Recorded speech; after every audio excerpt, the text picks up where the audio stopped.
মাধ্যমিকের রেজাল্ট বের হয়েছে, কিন্তু মাধ্যমিকে তোমার যত নম্বর পাওয়া দরকার ছিল ঠিক তত নম্বর তুমি পাওনি। মাধ্যমিকের টেস্টে যে নম্বর পেয়েছো তার থেকে তুমি 50, 60, 70 বা 80, 100 নম্বর কম পেয়েছো, বা যে পরীক্ষাটি তুমি দিয়েছো মনে করেছো যে 70 বা 80 নম্বর উঠবে, অথচ দেখা গেছে 50-এর নিচে নম্বর পেয়েছো। তাহলে বর্তমান করণীয় কি? বর্তমান করণীয় কয়েকটি ধাপ তোমাদের আছে। সেগুলি হলো যে PPR, PPS, RTI, scrutiny, review, এই জিনিসগুলো তোমাকে করতে পারো। ঠিক কোন জিনিসটা করতে হবে, কোনটা সঠিক, কোনটা ভালো উপায়, কিভাবে করবে, কতদিন সময়, কত টাকা লাগবে, সমস্ত কিছু জানতে পারবে আজকের ভিডিওর মাধ্যমে। তাই আজকের ভিডিওটি ভীষণ ভীষণ গুরুত্বপূর্ণ, প্রথম থেকে শেষ পর্যন্ত দেখবে। আর হ্যাঁ, তুমি কি আমাদের ইউটিউব চ্যানেলে নতুন আছো? তাহলে বলবো আমার চ্যানেলটিকে সাবস্ক্রাইব করো, বেল আইকনটি প্রেস করো, কারণ আমরা এখানে তোমাকে প্রতিনিয়ত বিভিন্ন সরকারি চাকরি, police, army, CRPF, BSF, CISF, এই ধরনের সমস্ত চাকরির খোঁজ খবর, নোটিফিকেশন, ফ্রি কোচিং ক্লাসেস সমস্ত কিছু করাবো আমাদের এখানে। এবার চলে এসো তোমাদেরকে welcome to the IK Study Force Academy. You are watching our YouTube channel IK Study. আমাদের এখানে নদিয়া জেলার বিখ্যাত আবাসিক কোচিং সেন্টার আইকে স্টাডি থেকে আমি বলছি, এবং এখানে তোমার স্বপ্ন পূরণ করা হবে। কি সেই স্বপ্ন? তুমি কি স্বপ্ন দেখছো পশ্চিমবঙ্গের পুলিশ হতে বা কলকাতা পুলিশ হতে? তুমি কি স্বপ্ন দেখছো ভারতবর্ষের সেনাবাহিনী চাকরি করার জন্য? তুমি কি স্বপ্ন দেখছো CRPF, BSF, CISF, ITBP, Assam rifle, এই ধরনের চাকরি পেতে? তাহলে অবশ্যই বলবো তুমি ক্লাস 11, ক্লাস 12 অর্থাৎ একাদশ এবং দ্বাদশ শ্রেণীর ক্লাসের সাথে সাথে চাকরির পড়াশোনা করো, এবং তোমার বয়স 18 থেকে 19 হতে হতে চাকরি নিশ্চিত হয়ে যাবে আমাদের এই একাডেমি থেকে। সুতরাং স্কুলের পড়ার পাশাপাশি আমাদের এই কোচিংয়ে তুমি ভর্তি হয়ে যাও এবং ডিগ্রিটা অর্জন করো, সাথে চাকরির জন্য রেডি হয়ে যাও, এবং তোমার বয়স খুব তাড়াতাড়ি কিন্তু চাকরি পেয়ে যাবে। আর এই সফলতা পেতে গেলে চলে আসতে হবে আমাদের এই নম্বরে ফোন করে, এবং খুব অল্প খরচে সেটা কিন্তু তোমাদের জন্য হয়ে যাবে।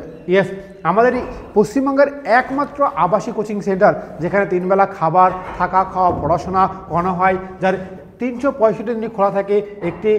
একটি ঘরে একজন, একটি ঘরে দুজন বা একটি ঘরে 4 জন থাকার ব্যবস্থা রয়েছে। 3 বেলা খাবার, অত্যাধুনিক ডিজিটাল ক্লাসরুম এবং থাকার জায়গা। এবার তুমি ভাবছো যে স্যার হয়তো অনেক টাকা খরচ হবে, মাসে মাসে 3,000, 4,000, 5,000 টাকা লাগবে। একদম ভুল কথা। মাত্র 500 টাকা প্রতি মাসে খরচ হয়। একেবারে ঠিক শুনেছ, প্রতি মাসে কিন্তু 500 টাকা খরচ হয়। তাই দেরি না করে আজকে আমাদের সঙ্গে যোগাযোগ করো আমাদের এই নম্বরে, কারণ এই মাধ্যমিক রেজাল্ট উপলক্ষে, ইয়েস, এমপি রেজাল্ট 2025 উপলক্ষে তোমার জন্য একটি বিশেষ উপহার বা গিফট বা অফার দেওয়া রয়েছে আমাদের ভর্তি চার্জ বা প্যাকেজে। সেটি একদম সরাসরি আমাদের ফোন নম্বরে যোগাযোগ করতে পারো। তো চলো আমরা দেখে নিই আজকের বিষয়টি কী জিনিস। প্রথমত জেনে নেব পিপিআর বলতে আমরা কি বুঝি, পিপিআর বলতে আমরা কি বুঝি, পিপিএস বলতে আমরা কি বুঝি। পিপিআর বলতে পোস্ট পাবলিকেশন রিভিউ, অর্থাৎ পিপিআর হচ্ছে রিভিউ এবং পিপিএস পোস্ট পাবলিকেশন স্ক্রুটিনি, অর্থাৎ পিপিএস হচ্ছে স্ক্রুটিনি। এবার দেখা যাক, this is for the students who were the unsuccessful, অর্থাৎ যে সমস্ত ছাত্ররা আনসাকসেসফুল হয়েছো বা কোনো একটি সাবজেক্টে ফেল করেছো, বা কয়েকটি সাবজেক্টে ফেল করেছো, বা প্রতিটি সাবজেক্টে ফেল করেছো, তাদের জন্য হচ্ছে পিপিআর। খুব ভালো করে বুঝে নেবে। অর্থাৎ তুমি যদি কোনো সাবজেক্টে ফেল করো তাহলে এই ক্ষেত্রে তুমি পিপিআর করতে পারো। এবং আনসারটা কি করবে যে আমরা দেখে নেব ভবিষ্যতে। এবং PPS post publication scrutiny, this is student who are the successful in the exam want to have their marks verified. এবং কি বলা হয়েছে, তার মানে তুমি বুঝে নাও পিপিআর হচ্ছে যে রিভিউটা হচ্ছে যে সমস্ত ছাত্ররা ফেল করেছে তাদের জন্য। 2, পিপিএসটা কি, যে সমস্ত ছাত্ররা তোমরা যারা পাস করেছো কিন্তু তোমার মনের মতো নম্বর পাওনি, অর্থাৎ দেখা গেছে যে তুমি ইতিহাসে পেয়েছো 35 কিন্তু তুমি ভেবেছো যে 53 পাবে, তাহলে এই 20 নম্বর শর্ট হচ্ছে। তাহলে তোমার নম্বরটি যাচাই করে, রিভিউ করে, অ্যাডিং করে আরেকবার যেটাকে দেখানো সেইটা হচ্ছে পিপিএস। তো চলো এই ব্যাপারে আরও বিস্তারিত জানবো, আমরা জেনে নেব একে একে যে কী বিষয় আছে। তাহলে তোমাদের মনে বর্তমানে 2টি প্রশ্ন এখন জেগে উঠেছে। কি সেই?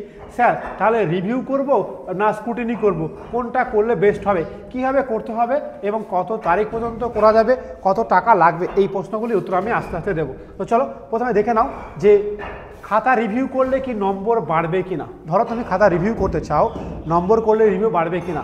অনেকের ধারণা রয়েছে পরীক্ষার খাতা রিভিউ করে নাকি নম্বর বৃদ্ধি পায়। এক্ষেত্রে জানিয়ে রাখি রিভিউ কিন্তু রিভিউ করলে যে নম্বর বাড়বে এই কথাটাই সঠিক নয়। রিভিউ করলে তোমার খাতাটি খুব সুন্দরভাবে আবার মূল্যায়ন করা হবে, কিন্তু দেখা যাবে যদি নম্বর না বাড়ে তাহলে নম্বর বাড়ানো হবে না। কিন্তু অনেক সময় নম্বর কিন্তু বেড়ে যায়। তোমার যদি কনফিডেন্স থাকে যে হ্যাঁ আমি সঠিক পরীক্ষা দিয়েছি তাহলে অবশ্যই রিভিউ করো, তাহলে নম্বর কিন্তু বাড়বে। অনেকে মনে করেন খাতা রিভিউ করে নম্বর বৃদ্ধি পায়, তাহলে সবসময় রিভিউ করা উচিত এবং প্রত্যেকটা সাবজেক্টকে রিভিউ করা উচিত না। কোন সাবজেক্টটা রিভিউ করবে, যে সাবজেক্টগুলি তোমার বিশ্বাস যে এই সাবজেক্টের নম্বর অবশ্যই বাড়া দরকার বা বাড়তে পারে, সেই সমস্ত সাবজেক্টগুলি রিভিউ করবে। সব সাবজেক্টের রিভিউ কিন্তু করবে না, এই কথাটা মাথায় রেখো। এবার এসো যে রিভিউ করলে কি নাম্বার কমতে পারে। দেখো খাতা রিভিউ করার সময় অনেক ছাত্রছাত্রী ভয় থাকে যে এই খাতা রিভিউ করার সময় নম্বর কমতে পারে, তো এরকম ভয় পাওয়ার কিছু নেই। রিভিউ করলে নম্বর কমে না, খুব সামান্য হয়তো একাধজনের জন্য মিস্টেক হতে পারে, তবে নম্বর স্যারেরা কমায় না। কারণ হচ্ছে যে রিভিউ করে, সুতরাং রিভিউ করতে ভয় পেও না। যদি তুমি মনে করো যে তোমার এই সাবজেক্টের নম্বর বাড়বে তাহলে অবশ্যই তুমি কিন্তু রিভিউ করতে ভুলো না। তো চলো নেক্সট আমরা দেখে নেব। পিআর এর ক্ষেত্রে নির্দিষ্ট উত্তরপত্রগুলি। আচ্ছা, পিআর করলে কি হবে, অর্থাৎ রিভিউ করলে কি করবে, পুরো খাতাটি, তোমার যে পুরো খাতাটি পিআর করলে, পিপিআর করলে পুরো খাতাটি প্রথম থেকে দেখা হবে এবং খুব সুন্দরভাবে দেখা হবে। সেখানে নম্বর বাড়ার সম্ভাবনা কিন্তু অনেকটা থেকে যায়। 2 পিপিএস করলে কি হবে, শুধুমাত্র তোমার যেখানে নম্বরগুলো দিয়েছে সেগুলো গণনা যাচাই পূর্ণ গণনা করা হবে, চেক করা হবে এবং টোটাল কাউন্ট হবে। অর্থাৎ মনে করো যেহেতু আমরা খাতা দেখি প্রতিনিয়ত, মাধ্যমিক খাতা আমরা অঙ্ক খাতা দেখেছি, তো কি করা হবে, মনে করো তোমার টোটাল একটা পেজে লেখা আছে, তো টোটাল 5+ লেখা আছে, দেখা যাচ্ছে এই নম্বরটা তোমার যোগ হয়নি, সেক্ষেত্রে তোমার সেই নম্বরটা তুমি এক্সট্রা পেয়ে যাবে। অনেকের ক্ষেত্রে কিন্তু গত অতীতে অনেকের ক্ষেত্রে কিন্তু নম্বর পিপিএসে বেড়ে গেছে, অনেকে ভুল হয়েছে। তো যাই হোক তোমরা দেখবে। এবার আসো কীভাবে অ্যাপ্লাই করবে। প্রথম পদ্ধতি হচ্ছে যে তোমার স্কুলে গিয়ে হেডমাস্টারের কাছে একটি আবেদনপত্র অর্থাৎ একটি অ্যাপ্লিকেশন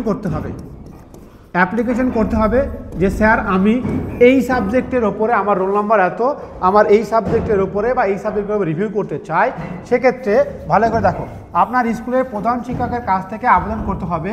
আবেদনের সময় আপনার রোল নাম্বার, বিষয়গুলি, যে আপনি পিপিএস করবেন না পিপিআর করবেন যাচ্ছেন তার বিবরণী, মার্কশিটের ফটোকপি, নির্ধারণ ফি নগদ জমা দিতে হবে।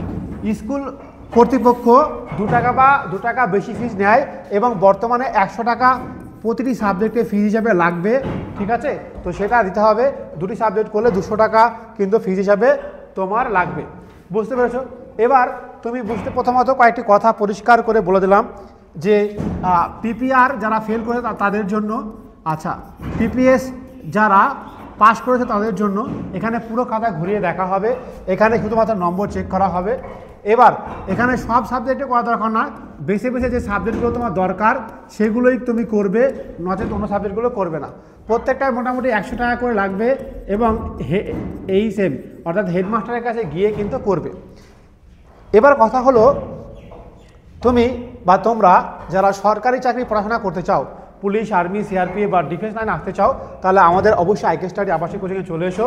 তোমার মা বাবাকে ফোন করতে বলো, তোমার মা বাবা গার্জেনকে আমার সঙ্গে কথা বলিয়ে দাও এবং এখানে চলে এসো। তোমার স্কুল ডিগ্রির সাথে তুমি কিন্তু একটি দেশের বীর সৈনিক হয়ে জন্মগ্রহণ করবে।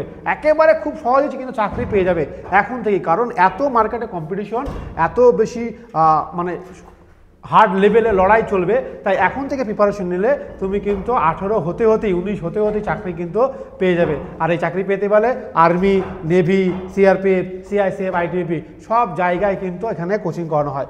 ভুল করে একেবারে এই নম্বরটি দেখে নাও, আমাদের এই নম্বরটি তোমার স্ক্রিনে ভেসে উঠেছে, এই নম্বরে তোমরা কিন্তু আমাদেরকে যোগাযোগ করো। জয় হিন্দ দোস্ত। ভিডিওটি প্রত্যেকটা বন্ধুকে শেয়ার করো যারা এখানে আসতে চায়।